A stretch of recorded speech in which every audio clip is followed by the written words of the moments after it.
Hi everyone, it's Fat Vegan. I hope you're having a great day. Hey, I got me a little cute dog there. Oh, hey, hi Zombie. Hi Zombie. Hi Zombie. Yes, yes, yes. Good girl. Good girl. Ah, ah. Good girl.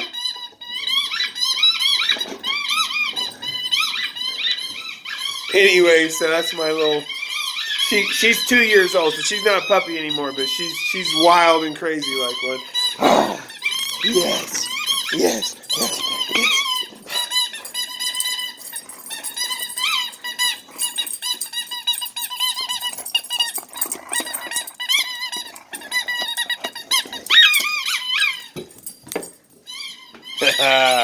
Yes.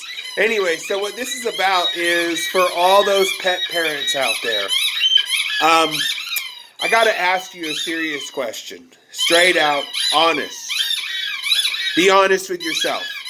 Does your dog or your cat have more intrinsic value than a cow or a pig or a chicken, or a llama or any other creature, horse?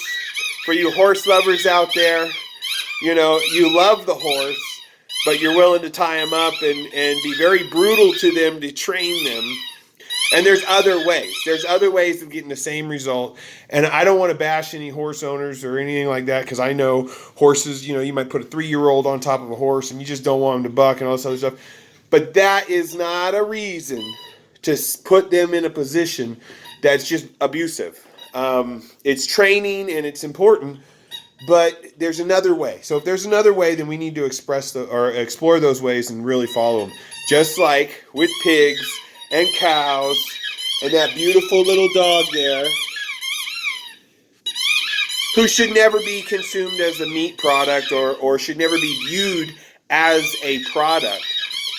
I don't view my animal as something that I should be making money with or that I should be gaining value from or anything else like that. I want to train her just so she doesn't go and bite somebody, and I want to be able to control her. Like if she's getting aggressive with another dog, I should be able to call her. She should be able to come running over. So all those things are important, but we really need to think about this. If we love our animal, we say we love animals, we claim we love them, and they're the most important thing to us, but yet we'll take a hamburger and eat it. We'll take a hot dog and we'll eat it. We'll fry up bacon and we'll eat that. We'll go to Burger King and buy a hamburger and a shake and not even think twice about the years of agony that a dairy cow goes through so you can have your shake for 5 minutes. I'm very confused by this.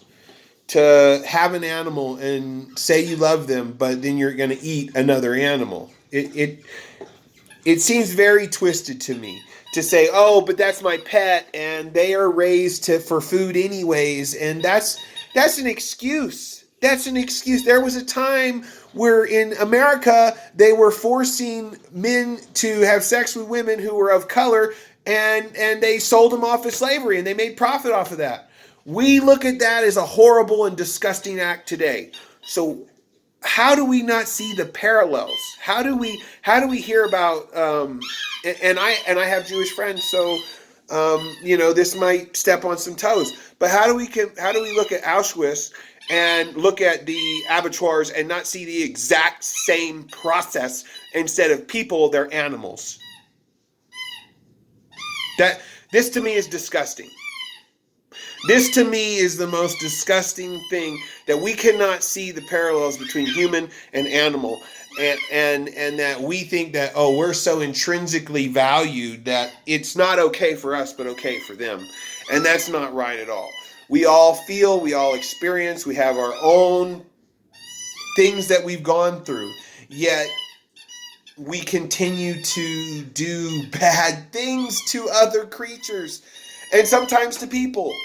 And this is not right. The vegan movement is not just a movement of diet or not abusing animals. It's a movement of peace amongst the entire world completely. For those of you who are religious out there and believe that the Torah is the root of the Bible and should always be kept as that, then you need to understand that a steward of the land does not rape, abuse, kill, destroy these things. They take care of them. So when you say, oh, well, God said it's okay to eat animals. God said it was okay to eat animals because there was like 40 people on earth.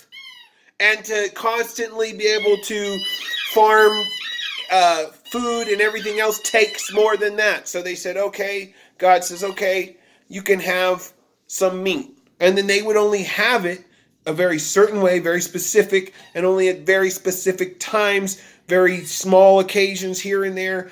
It was not America 3 times a day, bacon on everything. This is not what it's referring to at all. And again, going back to the Garden of Eden, if you believe in this religion, if you don't, great, I don't really, whatever. But if you believe in this, the Garden of Eden was vegan. They were vegan. No animals ate any animals. No humans ate any creatures. They were there as part of the entire garden. They were there as a piece.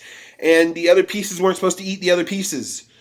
The plants grew back, so you were able to eat the plants. And the plants do not have a consciousness. Just because I react to something does not make me alive and conscious. A breathalyzer reacts to the what it's sensing in your breath. That doesn't make it conscious. Just like a plant will use extrude sap when broken. It's a defense mechanism. It's not a sign of consciousness. Just like they can send messages back and forth via the fungi, who is not conscious, but yet this fungi sends all this information to different plants, different species. They've proven this. That does not make it a consciousness. So why this topic keeps coming up? And oh my God, the protein thing. Holy cow. There is not 1 ounce of protein in this world that does not come from a plant. This is a fact. Anybody who says this, you need to just turn off their crap or run away from them, because they're either intentionally trying to deceive you, or they're so ignorant that they have not done a day, not one second of real research. You have to look at both sides, what both things are saying, and then weigh it. Then really give it a weight. If there's one research study to 100,000, obviously it's whatever, to 100,000 studies to 1 to 5. Come on. Reality check. Wake up. I was one of the worst anti-everythings. I didn't believe in any of that shit. But you got to look at the weight of the evidence. You have to look throughout everything to make an evaluation. And too many people don't do that. Well, there's the end of my rant. So that's basically what I got to say. I hope if you see this, you do the research. Take the time to look at PubMed, nutritionfacts.org, and PCRM.com or .org, PCRM, Physicians for Responsible Medicine. That's what it is. Physicians for Responsible Medicine. That's what it stands for. You can Google that. It'll pull up PCRM. There are so many other things to look at. I think I already mentioned PubMed has all the free data you want to look at. And there's one study on a meat-based diet. And the only benefits it shows is in a month, a 6-month period. It brings down level. But the fact is they've studied it for 2 years, and that study that's come out, I don't know if it's on PubMed yet or not, but I do know that study showed that people died of a heart attack. Died from eating meat.